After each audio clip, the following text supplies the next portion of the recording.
Hindi na nakapalagpa ang tinaguriang top 7 most wanted person na may kasong 4 counts of attempted murder matapos itong mahuli ng mga otoridad sa Lanao del Sur.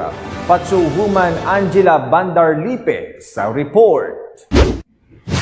Arestado ang tinaguriang top 7 most wanted person sa kasong 4 counts of attempted murder ng Criminal Investigation and Detection Group Lanao del Sur, Provincial Field Unit sa Barangay Bubong Kadapaan, Balindong, Lanao del Sur, na ika-16 ng Marso taong kasalukuyan.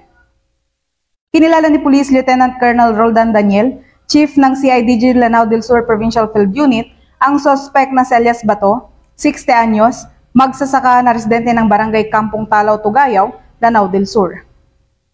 Bandang alas 2 ng umaga ng nasabing petsa, nang ikasang pinagsanib na pwersa ng mga operatiba ng CIDG ng Lanao del Sur Provincial Field Unit, katuwang ang Regional Investigation Division PRO Bar, Provincial Investigation Unit Lanao del Sur Provincial Police Office, 1403rd Special Action Company, 2nd Provincial Mobile Force Company Lanao del Sur PPO, at Balindong Municipal Police Station, dahilan upang maging matagumpay ang pagkakaaresto sa suspect sa bisa ng warrant of arrest sa kasong 4 counts of attempted murder na inisyu ni Honorable City Laarni Rakim Umpa, Presiding Judge, Regional Trial Court Branch 9, Marawi City, noong August 28, 2023 na walang inirekomendang piyansa.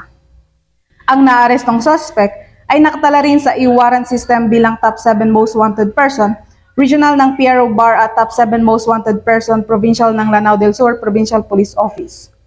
Ang suspect ay nasa pangangalaga ng Balindong MPS para sa dokumentasyon at tamang disposisyon. Ang pagkakaaresto sa mga suspect ay bunga ng matagumpay na kampanya ng pulisya sa pagtugis sa mga taong nagkasala sa batas at patuloy na ginagampanan ng kanilang sinumpaang tungkulin para sa maayos at mapayapang pamayanan. Mula rito sa Rio ng Bangsamoro, ako ang iyong PNN correspondent, Patrolwoman Angela Bandarlipe, alagad ng batas, tagataguyod ng balitang pulis. Maraming salamat, Patrolwoman Bandarlipe.